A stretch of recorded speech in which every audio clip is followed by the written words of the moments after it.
Next one, write the missing word. During the last decade, windsurfing has blank more popular. Now, this is sort of a good example of how you're going to take some of your state testing. They're going to give you 4 options. There are 2 of them that are horribly, horribly wrong. Never, never will be right. So let's look at the words. Get it, get, gotten, gotten. What are the 2 words that we have never used before? Got it and get it. What is it? Got it and get it. Got it and get it. Have you ever used that word in a sentence? I got it and I got it. No?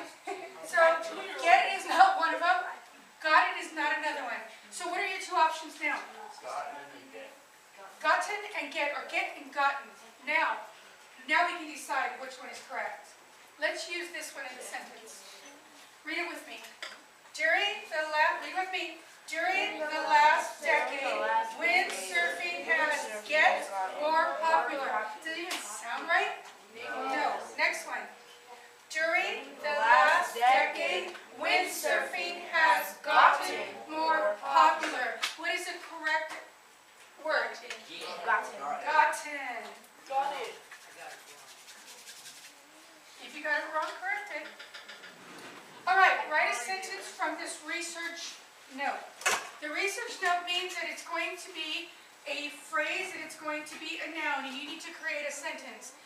I can think of many different sentences to create. So if you created a sentence that sounds very much like mine, more than likely you are correct. The most popular water sport is swimming. Who wrote their sentence like that? Good. Is there anyone that got something different? Did you get something different? Let's see. Ryan, what did you get? I put swimming is the most popular water sport. Good. Anyone else? Caroline? I put swimming is the most water. It's the most popular water sport in America. Oh, you added a little bit more. Good. Good. Chris? Same thing as Ryan. Anyone else got something different? Anyone? Noel, what did you get? I said swimming is more entertaining to kids than any other water sport. Make sure that you use the word popular. But you know what? If you plug in that word popular into entertaining, it sounds like a really good sentence. So read it out to us with the word popular in place of entertaining. Swimming is more popular to kids than any other water sport. Excellent. That's a good sentence. Good. If you got it correct, put a star next to it. If you didn't, correct it. And once you are done, please put it in your binder under classwork. Please put your binders behind your seats. We're going to be working on paperwork all together. Just leave that. Hold on to that. Okay. Please make sure that your pencil and your correcting pencil are in your pencil wells. And I want to direct your attention to the board. Imagine narratives is what we're going to be working on for the next couple weeks. Now, there's many different ways that we as teachers can present it to you. We can tell you, here's an imagined narrative, write it. Start writing. But you know, when we tell you to start writing and you don't know exactly how we want you to write, then it's a lot of wasted time. We don't want you to feel that your time is wasted. We want to make sure that your time is useful and valuable and you use your time wisely. So, rather than doing a lot of writing today, we're going to be doing some introduction to imaginative narratives, okay? And the imaginative narrative is going to be based on what you write. But I want to make a comparison between an imagined narrative and a personal narrative. So let's do a comparison here. We're going to do a Venn diagram. How many of you have ever seen a Venn diagram? I have. Good. What does the Venn diagram do, Maddie? The differences and the what? And how they're alike. What is another phrase that we use when we talk about differences and alike? Everyone? Comparative and contrast. Good. Comparative and contrast. So we're going to compare and contrast imagined narrative and personal narrative. If you've got something that you want to add, this is the only time that I'm going to tell you not to raise your hand. I want you to popcorn shout them out to me. But you got to tell me where. Okay? So let's start with imagined narratives. What are imagined narratives? Fantasy. Fantasy. Imagine. Fiction. Imagine. For the middle. Nope. real. Anything else? Just say out loud. It's scary. Not true, we already got all those. Scary. Which one? I got one in the middle. Not yet. Scary. No, they're not always scary. Not always scary. Don't make it very specific. Okay, let's talk about personal narratives. Real. Real? What else? Personal. Personal. True. True. Excellent. Any others? Non-fiction. Non-fiction. Living. What do you mean living? Like there's a person in a thing. Like it's a story based on you. Well, there can also be people in imagined narratives, people that are living. Yes, I will. Thank you for raising your hands. In a personal narrative, can they have like a plot and all that too? Do you know what? There's a plot in imagined narratives too. So let's talk about the comparison. We have a plot in both of them. Their stories. What else, Caroline? They're both narratives. They're both narratives. They both have writing. Okay, I want you to think of it more from a literary standpoint and not a silly standpoint. More literary. Yes, they both have people. Yeah. So what are you gonna say? They both try to Anything else? entertain. Are they both entertaining? Most of the time. They have a purpose. They both have a purpose. Anything else that you have on imaginative or personal narrative? Anyone else? Anyone else? Oh. Ashley? I don't know about personal narrative, but they have like a theme. They both have themes, right? Main ideas. Yeah, that. Good. All right. Now, I want to point something out to you. Whenever you write an imagined narrative, your imagined narrative can be in the past, the present, or the future. Past, present, or future. You're going to find that out when you get your assignment on actually your creative activity in writing. So we've got a few things about imagined narratives and personal narratives. Now, whenever you do a narrative, the sentence structure is so important because you can either show a story or you can tell a story. There's a difference. Telling a story versus showing a story. Here's telling a story. Please don't tell a story. We want you to show a story. Here it is. My dog and I went for a walk around our neighborhood. We walked around the block. We saw our neighbor. He waved at us. Oh, That's super airy. super boring. I'm already half asleep, and I know you guys are half asleep on that one. So let's look at this one. Let's look at this one. Now I want you to imagine this one because it's showing a story. Okay? It was a sunny afternoon as Snoopy and I went to explore the neighborhood. The sidewalk was uneven and the steam emanating from the cracks gave the impression that we were walking on a lava flow on the big island of Hawaii. As we turned the corner, we were met by Mr. Turner, our neighborhood busybody. "Hello, Susie, what are you up to?" he quizzed. He didn't wait for my response and just waved us off with a flick of his hand. That really is the same thing as this here, isn't it? Yeah. What made this so different than this? The dog name is Snoopy. Tell me about Snoopy. Details. Tell me about Snoopy.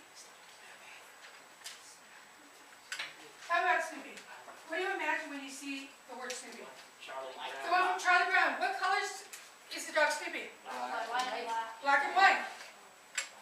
My dog and I went for a walk. It doesn't give you any vivid picture. It was a sunny afternoon as Snoopy, and everyone thinks, "Oh, Snoopy, it's probably black and white dog." Went to explore the neighborhood. Went for a walk around the neighborhood. Do you see the difference? We walked around the block. The sidewalk was uneven. Are there sidewalks around most city blocks? Around most neighborhoods? Yes. So is it fair to say that talking about the sidewalk describes walking around the neighborhood? Yes. So the sidewalk was uneven and the steam emanating. Have you ever seen cracks in a sidewalk? Yeah.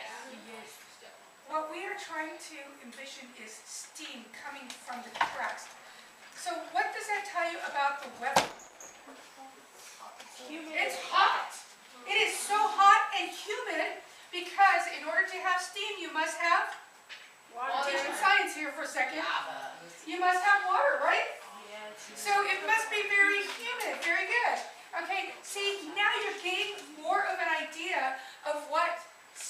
a story is like in comparison to telling a story. What does lava look like? What colors? Orange, red, purple, blue, black. Saul, have you ever seen lava? Yeah. Where? I don't know.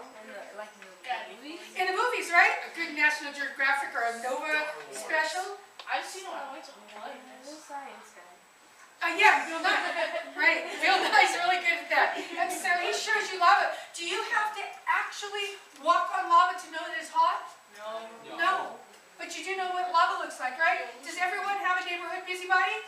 Yeah. It's always that one person that's watering their lawn, getting in everyone else's business. Right? Okay.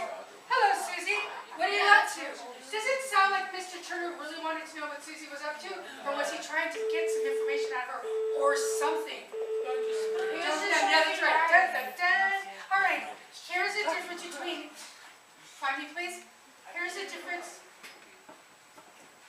Here's the difference between telling a story and showing a story. When you start writing your stories, you need to show us your stories. Now, in order for you to understand what the elements of fiction are, and identify the story that I'm going to read to you right now, I want you to pull out the elements of fiction worksheet. I handed it to one person in your group. They're going to hand them out to everyone. That's that, Ashley. Go ahead.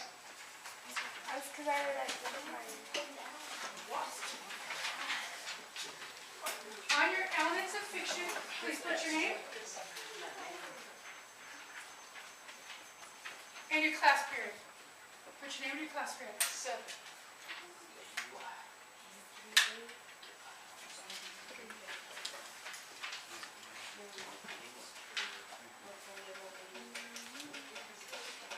Once you have your name and your class period, then put your pencil down and your pencil line.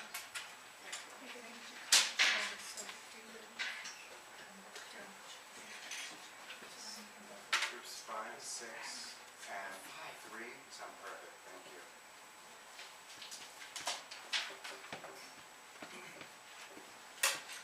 Great. Okay. The elements of fiction include the following things here. The narrator. The narrator is a person that is telling a story. Now, the narrator can have their own personal point of view or the point of view of another person that is in the story. Let me explain. The point of view is a vantage point in which a story is being told. If it is being told using pronouns like I, me, my, we, us, our, it is being told in first person. That means that the person that's in the story is the one that's telling the story. If it uses him, her, he, she, they, them, what person is it told in? Third person, which means that it's somebody else telling the story about another person. Characters, the people in the story. There are two characters in this. There are two types of characters in the story. There is an antagonist and a protagonist. The protagonist is a person around whom the action centers. It is usually the hero of the story. An antagonist is a person who is the opposite or opposing or fighting against the protagonist, and in Disney movies we call them the villain. It is the villain. Think about every single Disney movie that you've ever seen. Hands up, please. Think about every single Disney movie that you've ever seen. There's always a hero, there's always a villain. Okay? Characterization is a method a writer uses to describe the characters and their personalities. Let's go back to what I wrote about telling a story and writing a story, showing a story. Cody already said when we first read it, Snoopy, that's like from the Peanuts characters. The dog must be black and white. That's the characterization of the dog. If I were to just write me and my dog, there'd be no characterization. I could have said me and my very ferocious dog, and that would have been characterization too, right? But that's not the character Snoopy, he's just way too happy. All right, conflict. The story that I'm going to read you has some form of conflict. We're not sure, well, I know what the conflict is. You're not sure what the conflict is. You will know once I'm done reading it. Man versus man means that it is a story against two people. Man versus society, The character has a conflict with some element of society, whether it's a law, government, something like that. Man versus self, that means that they're fighting an internal problem, a fight of conscience. They're not sure. Inside, they're not sure if they're doing right or wrong. Man versus nature. Character has a problem with a natural happening, a blizzard, a hurricane, a tornado, something natural, okay? And then man versus fate. Character has to battle what seems to be an uncontrollable problem. Man versus fate is a little harder to determine because fate is an abstract noun. Whatever is faithful to some may not be faithful to others. The next one is a plot. There are 4 parts to the plot. There is a rising action, there's a climax, and then there is a falling action. The rising action sets up the story until it gets to that epic battle, the epic battle between Darth Vader and Luke Skywalker. So it sets it all up, and it gets to that epic battle, and then it begins to clean itself up. What it begins to do is it begins to clear the story. It begins to resolve the conflict. And then there's a final solution or the outcome of the story. The theme. It's a statement about life that the writer hides inside the story for the reader to discover. What is the theme? And then there's dialogue. You will notice that there's got to be dialogue in any kind of narrative or else it just falls flat. Now, we're going to go over a story that I'm going to read to you. It's one of my favorite stories ever. I am going to read it to you. Brent, can you stand in the back with Mr. Bell, please? Thank you. I want you to listen to the story, and I want you to stand in the back. Okay? This is a story that I've read many, many, many times, and I'm going to give you a little hint about this story. It is called The African Cinderella. African Cinderella. Now, all of you have heard the story about Cinderella, right? Wicked stepmother, wicked stepsisters, prince, had a ball. This sort of follows that same story, except it's just a little different. So what I'm going to ask you to do, although I usually don't ask you to do this, I want you to do some writing while I am reading. You're welcome to do that. You can jot down when you think we've reached these points here. And I'm going to give you 3 names that you can write because I want you to write them correctly. Mufaro. That is a father's name. Oh, let me make sure I get the girl's name correctly.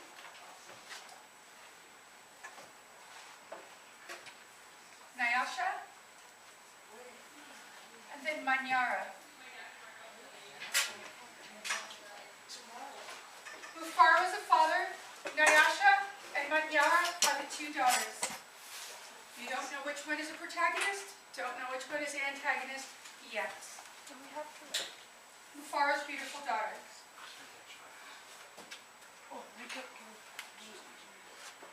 A long time ago, in a certain place in Africa, a small village lay across the river, and half a day's journey from a city where a great king lived.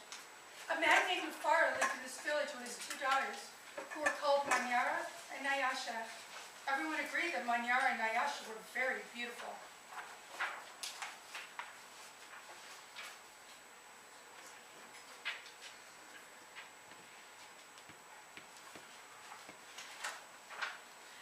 Manyara was almost always in a bad temper.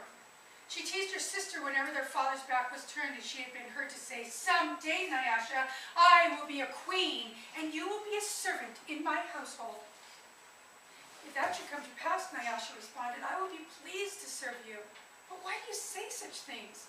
You are clever and strong and beautiful. Why are you so unhappy?" "Because everyone talks about how kind you are, and they praise everything you do," Manyara replied. "I'm certain that Father loves you best. When I am queen, everyone will know that your silly kindness is only weakness."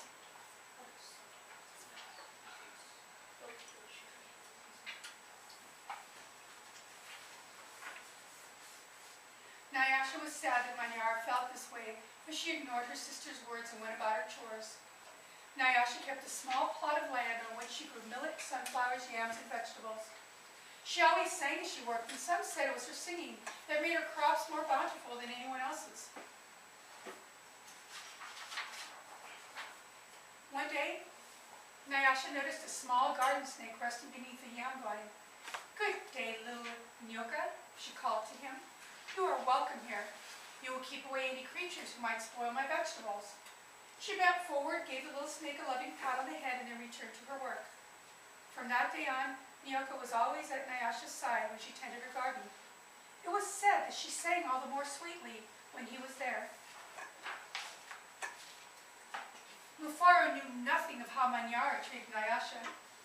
Nyasha was too considerate of her father's feelings to complain, and Manyara was always careful to behave herself when Mufaro was around. Early one morning, a messenger from the city arrived. The great king wanted a wife. "The most worthy and beautiful daughters in the land are invited to appear before the king, and he will choose one to become queen," the messenger proclaimed. Mufaro called Manyara and Nyasha to him. "It would be a great honor to have one of you chosen," he said. "Prepare yourselves to journey to the city. I will call together all our friends to make a wedding party. We will leave tomorrow as the sun rises."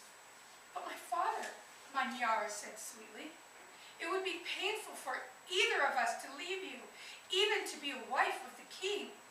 I know Nyasha would grieve to death if she were parted from you. I am strong. Send me to the city and let poor Nyasha be happy here with you." Mufaro beamed with pride. "The king has asked for the most worthy and the most beautiful. No, Manyara, I cannot send you alone. Only a king can choose between two such worthy daughters. Both of you must go." What does it sound like Manyara was trying to do? Keep her there. What was she doing? Keep her there. Keep her sister there. That night, when everyone was asleep, Manyara stole quietly out of the village. She had never been in the forest at night before, and she was frightened. But her greed to be the first to appear before the king drove her on. In her hurry, she almost stumbled over a small boy who suddenly appeared standing in the path.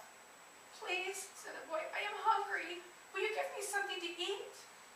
"I have brought only enough for myself," Manyara replied. "Oh, please," said the boy, "I am so very hungry." "Out of my way, boy. Tomorrow I will become your queen. How dare you stand in my path?" After traveling what seemed to be a great distance, Manyara came to a small clearing.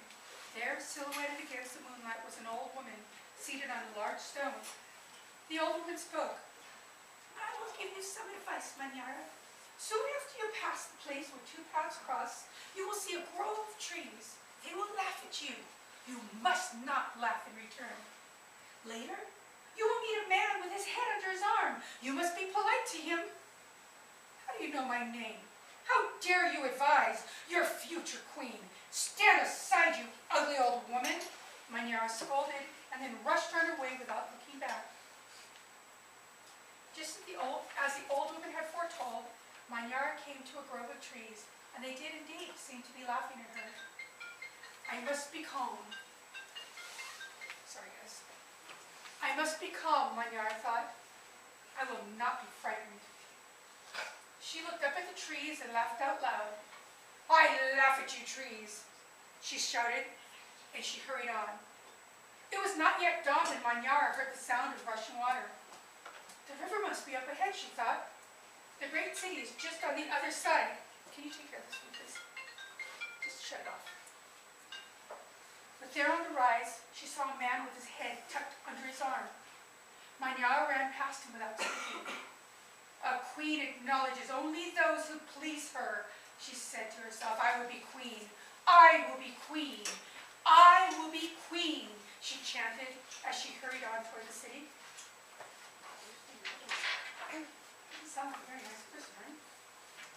Nyasha woke at the first light of dawn. As she put on her finest garments, she thought how her life might be changed forever beyond this day. "I'd much prefer to live here," she admitted to herself. "I'd hate to leave this village and never see my father or sing to little Nyoka again." Her thoughts were interrupted by loud shouts and a commotion from the wedding party assembled outside. Manyara was missing. Everyone bustled about, searching and calling for her. When they found her footprints on the path that led to the city, they decided to go on as planned. As the wedding party moved through the forest, brightly plumed birds darted about in the cool green shadows beneath the trees. Though anxious about her sister, Nyasha was soon filled with excitement about all there was to see. They were deep in the forest when she saw the small boy standing by the side of the path. "You must be hungry," she said, and handed him a yam she had brought for her lunch. The boy smiled and disappeared as quietly as he had come. Later, as they were approaching the place where the two paths crossed, the old woman appeared and silently pointed the way to the city. Nyasha thanked her and gave her a small pouch filled with sunflower seeds. The sun was high in the sky when the party came to a grove of towering trees. Their uppermost branches seemed to bow down to Nyasha as she passed beneath them. At last, someone announced that they were near their destination. Nyasha ran ahead and topped the rise before the others could catch up with her. She stood transfixed at a first sight of the city. "Oh, my father," she called, "a great spirit must stand guard there. Just look at what lies before us. I never in all my life dreamed there could be anything so beautiful." Arm in arm, Nyasha and her father descended the hill, crossed the river, and approached the city gate. Just as they entered through the great doors, the air was rent with piercing cries, and Manyara ran wildly out of a chamber at the center of the enclosure. When she saw Nyasha, she fell upon her, sobbing, "Do not go to the king, my sister, oh please! Father, do not let her go!" she cried hysterically. "There's a great monster there, a snake with 5 heads. He said that he knew all my faults, and that I displeased him. He would have swallowed me alive if I had not run. Oh please, sister, please do not go inside that place." It frightened Nyasha to see her sister so upset, but leaving her father to comfort Manyara, she bravely made her way into the chamber and opened the door. On the seat of the great chief's stool lay the little garden snake. Nyasha laughed with a relief of joy. "My little friend," she exclaimed, "it's such a pleasure to see you, but why are you here?" "I am the king," Nyoka replied. And there before Nyasha's eyes, the garden snake changed shape.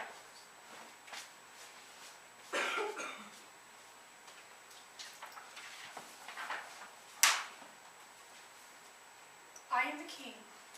I am also the hungry boy with whom you shared a yam in the forest, and the old woman to whom you made a gift of sunflower seeds. But you know me best as Nyoka. Because I have been all of these, I know you to be the most worthy and most beautiful daughter in the land. It would make me very happy if you would become my wife." And so it was that long time ago, Nyasha agreed to be married.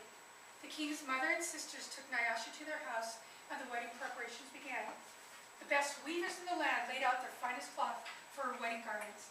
Villagers from all around were invited to the celebration, and a great feast was held.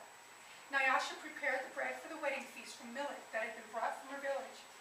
Mufaro proclaimed to all who would hear him that he was the happiest father in all the land, for he was blessed with 2 beautiful and worthy daughters, Nyasha, the queen, and Manyara, a servant in the queen's household.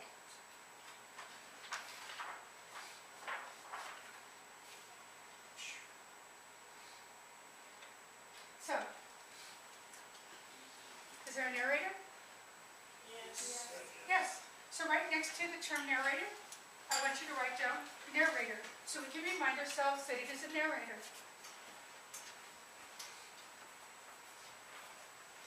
Under point of view, how is the narrator telling the story? First person or third person? Third person, and how do you know that? What words does the narrator use? Him, her, he even uses the proper noun, or the proper noun names of the characters. Mufaro, Nyasha, Manyara. Most people don't speak in the third person when they're talking about themselves. And so you know that the narrator was using third person. What about the characters? Who is the protagonist? Nyasha was the protagonist. Wouldn't she be the Cinderella of the story? She would. So under protagonist, right, Nyasha.